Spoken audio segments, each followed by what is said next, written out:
안녕하세요. 책방차차 달콤 엘리입니다. 여러분은 스스로가 운이 좋은 편이라 생각하시나요? 에이, 운 같은 거 안 믿어. 그게 무슨 소용이야? 라고 말씀하실지도 모르겠습니다. 하지만 잘 생각해 보자고요. 정말 최선을 다해서 누구보다 열심히 살면 내가 원하는 바를 모두 이룰 수 있나요? 가끔은 내 노력에 비해서 너무 소박한 결과를 얻어 속상했던 적 없으세요? 하지만 이런 운을 잘 알고 대비할 수만 있다면 내 노력에 날개를 달 수 있는 게 아닐까요? 오늘의 책 운의 알고리즘은 이런 생각들에 대한 답변을 제시하고 있습니다. 궁금하시죠? 자, 그럼 오늘의 책 운의 알고리즘 지금부터 시작해 볼까요?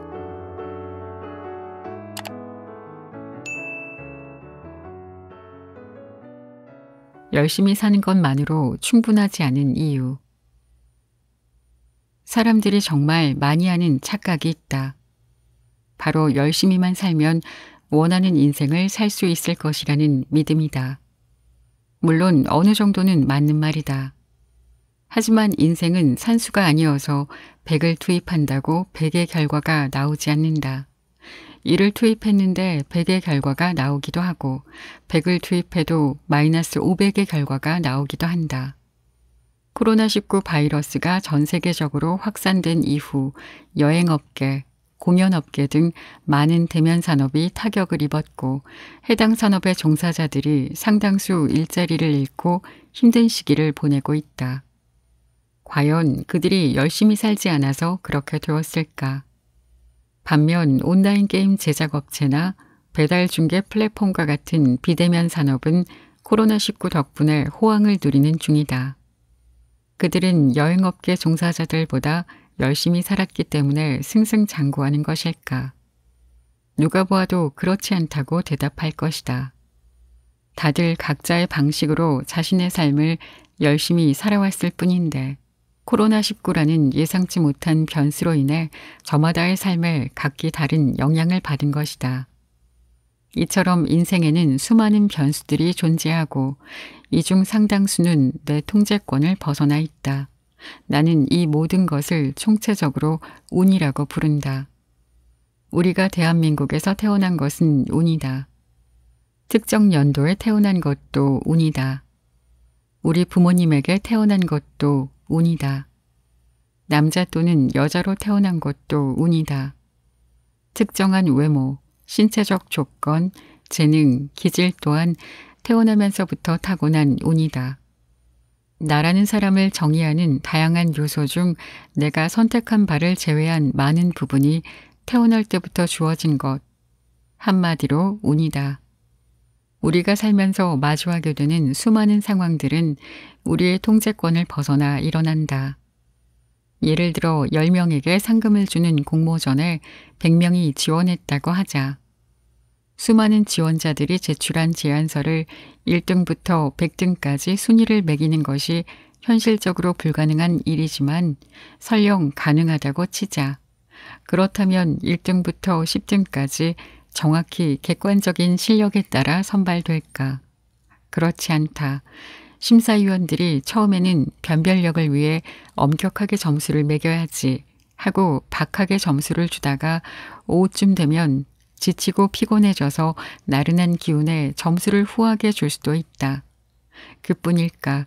실수로 엑셀 파일에 엉뚱한 칸에 점수를 입력할지도 모른다. 만일 심사위원들이 제안서를 나눠서 점수를 매길 경우 보다 너그러운 기준을 가진 심사위원의 손을 거친 제안서들이 선택될 확률이 높다. 공모전에 당선되기 위해 몇 주 동안 밤새 준비한 지원자들 입장에서는 억울하겠지만 이처럼 세상의 많은 일들은 공평하게 이루어지지 않는다. 그런데 운을 알지 못하면 살면서 일어나는 수많은 부조리한 일들을 받아들이기가 쉽지 않다. 진인사 대천명. 인간으로서 해야 할 일을 다하고 나서 하늘의 명을 기다린다는 뜻이다. 내가 만난 성공한 사람들은 최선의 노력을 하되 결과에 대해서는 담담한 태도를 보였다. 반면 아직 인생 경험이 많지 않은 사회초년생들은 작은 일에도 일희일비하며 어쩔 줄 몰라 하는 경향이 있었다.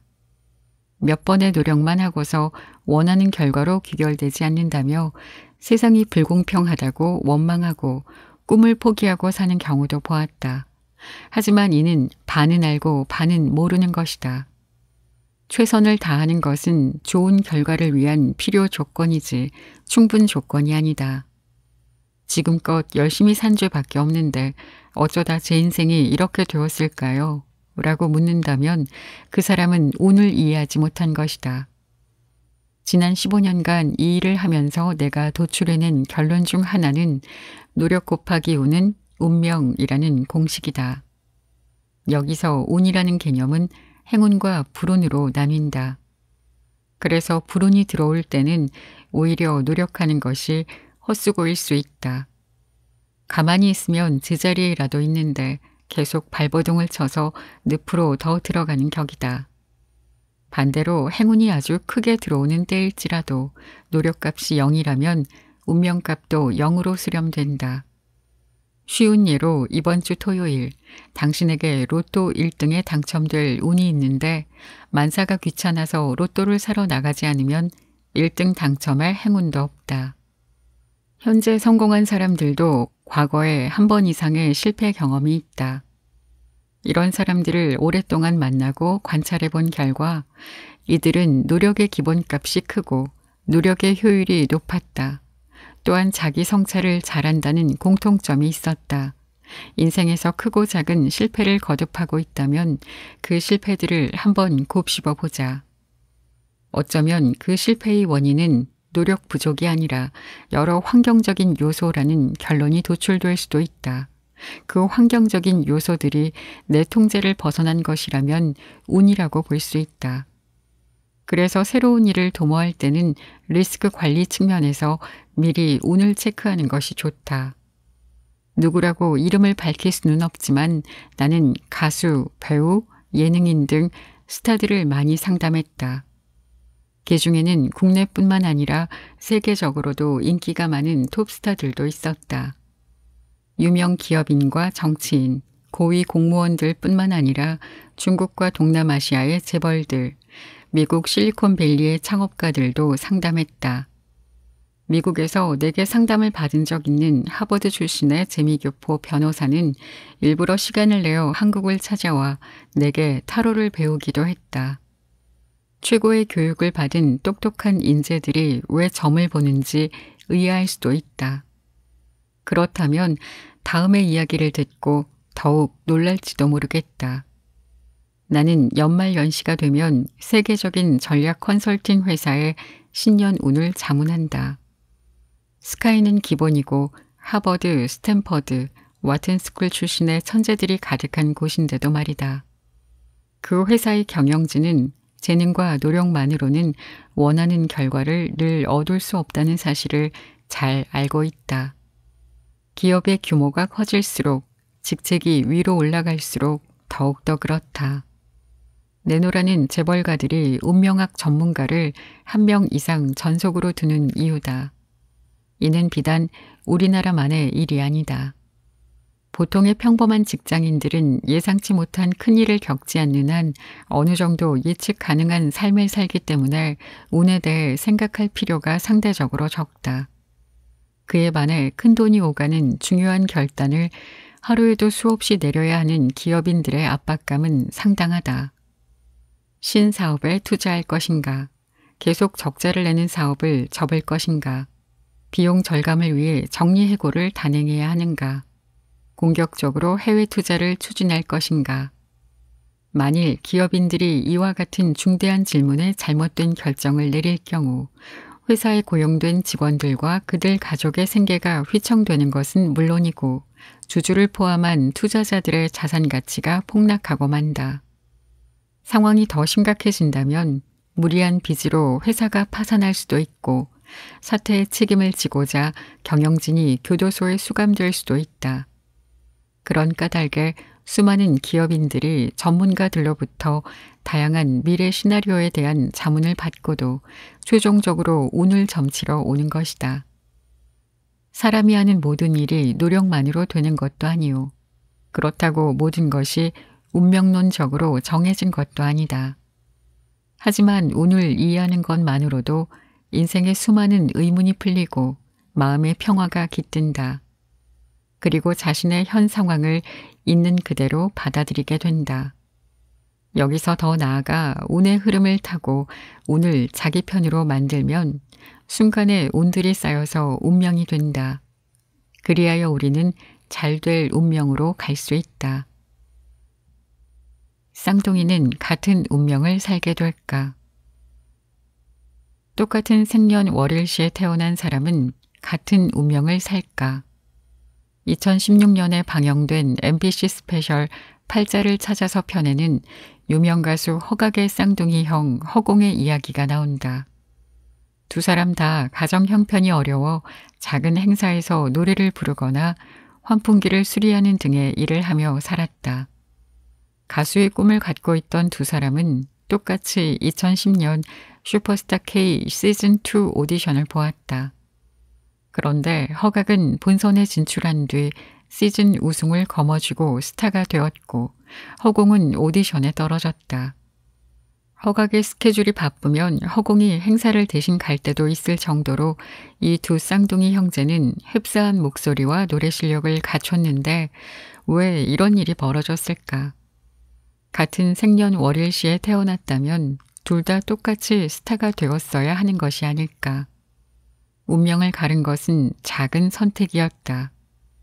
오디션 전날 술을 마신 허공은 술이 덜 깬 상태에서 오디션장에 신분증을 가지고 가지 않아 다시 집에 갔다 왔다. 허공이 뒤늦게 오디션장에 도착해 보니 그 사이 줄이 엄청나게 길어져 12시간을 기다려야 했다. 반면 허각은 아침 일찍 오디션에 참가했는데 심사 초반부였기 때문에 그 시간에는 심사위원들의 컨디션이 아마 좋았으리라. 하지만 12시간이 지나 허공의 순서가 돌아왔을 즈음엔 심사위원들도 무척 지쳤을 것이다. 게다가 허공이 선정한 오디션 곡은 그의 히트곡이었는데 이미 많은 사람들이 같은 곡을 불렀을 테니 아무리 잘 불러도 심사위원 입장에서는 지겨웠을 수도 있다. 이렇게 두 사람의 길은 갈라졌지만 두 사람의 운명이 완전히 달라졌다고 볼 수는 없다. 왜냐하면 허공 역시 허각과 마찬가지로 계속해서 앨범을 내고 가수로 활동하고 있기 때문이다. 어머니 뱃속에서 나오는 순간 우리는 첫 호흡을 통해 이번 생에 운명을 부여받게 된다. 사주팔자나 별자리에서 생년월일시를 묻는 이유 또한 태어난 순간 운명의 여러 변수들이 고정값으로 정해진다고 보기 때문이다. 태어난 나라, 성별, 부모 등의 초기 고정값은 바꾸기 어렵기 때문에 우리는 일반적으로 타고난 고정값에 맞춰서 살아간다. 운명학에서는 여기에 더해 타고난 기질과 대운의 흐름 또한 태어난 순간 어느 정도 큰 틀에서 정해진다고 본다. 운명이라는 단어는 운전할 운과 목숨명의 두 한자어로 이루어져 있다. 명이 자동차와 같은 주체라면 그 주체가 지나가는 도로가 운인 셈이다. 시공간적 개념으로 나누면 운이라는 시간 위에 명이라는 공간이 놓이는 것이다. 조금 더 구체적으로 설명해보자. 자동차에는 승용차, 스포츠카, SUV, 전기차, 봉고, 트럭, 버스, 탱크, 경운기, 포크레인 등 다양한 종류가 있다. 도로는 어떠한가? 고속도로, 국도, 시내도로처럼 포장된 도로도 있고 오솔길, 자갈밭길, 논밭, 산길, 가시밭길, 늪지대 등 다양한 형태와 질감의 길이 있다. 만일 내가 스포츠카로 태어났다면 고속도로에서 속도를 내며 신나게 달릴 것이다. 반대로 경운기로 태어났다면 논밭에서 제 역할을 하게 된다. 내가 스포츠카인데 논밭을 달려야 한다면 스포츠카의 장점을 활용하지 못하고 속도를 내지도 못해 답답할 것이다. 벼와 같은 논밭에 심긴 작물들과 계속 접촉하며 차체가 상할 수도 있다. 하지만 그런 어려움에도 불구하고 계속 달리면 언젠가는 논밭을 벗어날 테고 도로와 고속도로를 거쳐 목적지에 도착할 수 있다. 여기 2명의 운전자가 있다. 2사람 모두 똑같은 사양의 승용차를 운전한다.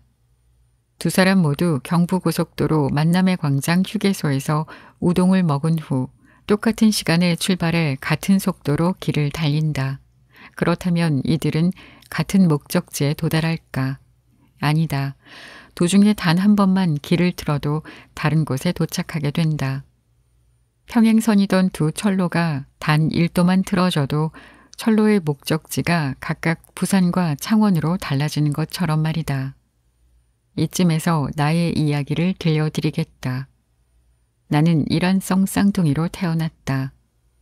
제왕절개로 거의 같은 시간에 태어난 누나와 나는 같은 부모님 밑에서 비슷한 유년기를 보냈다. 둘 다 아토피 피부염으로 오랜 시간 고생했다는 점도 같다.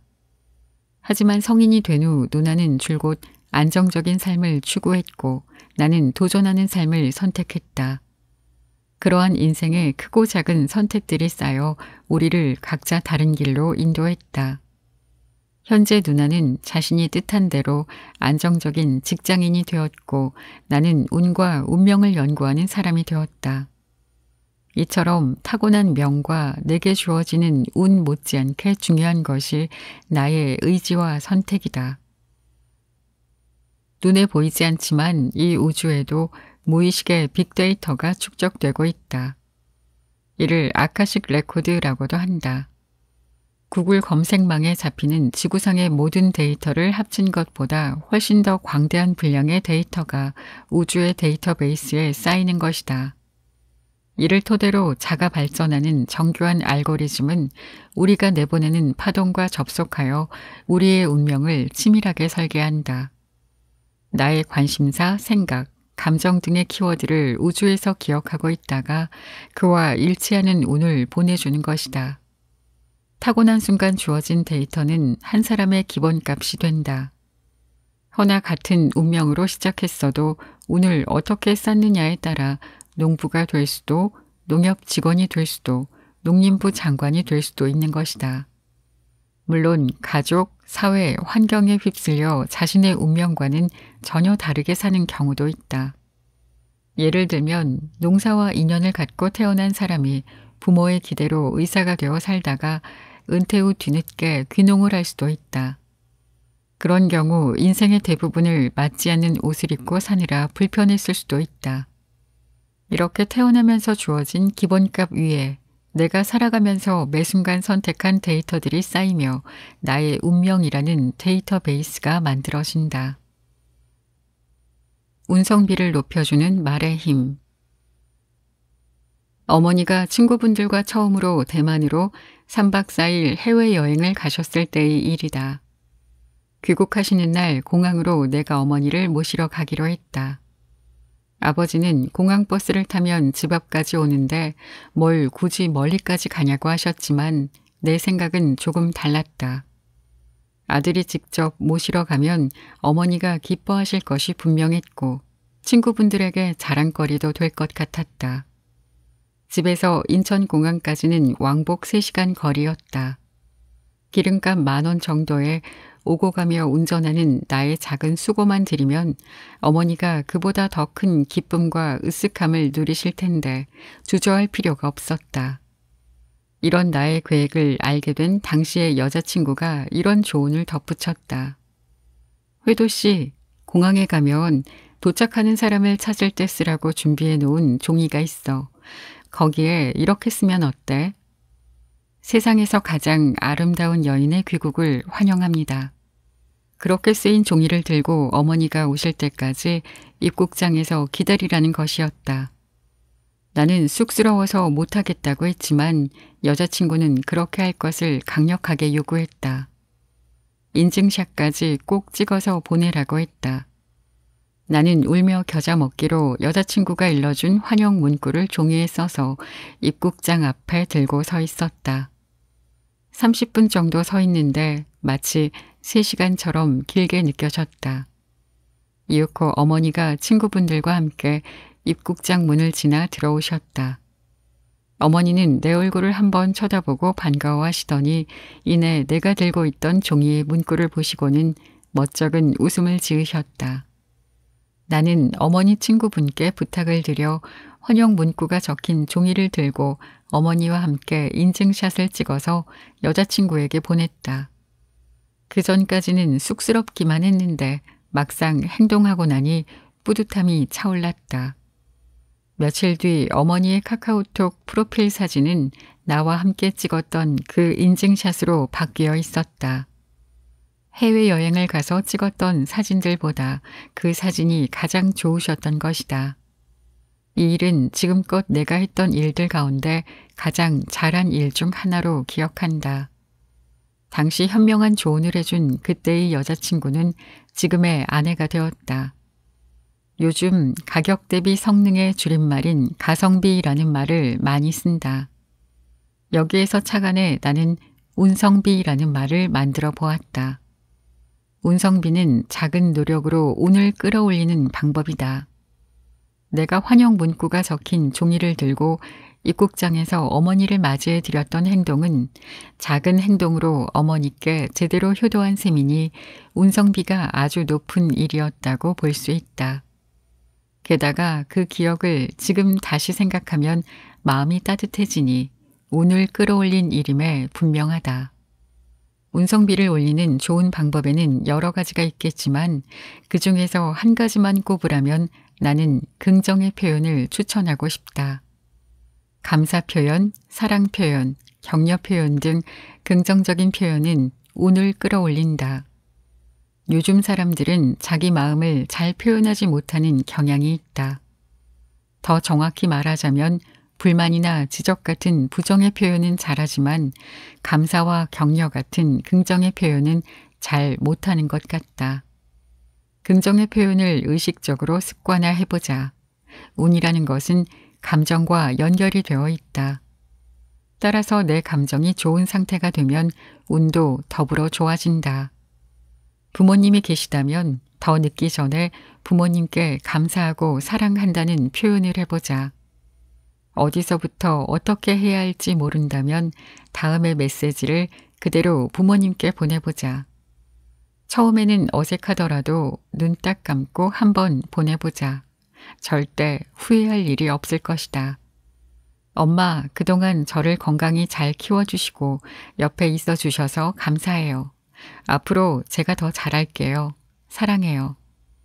아빠, 힘든 일 다 이겨내시고 가정 지키시느라 그동안 고생 많으셨어요.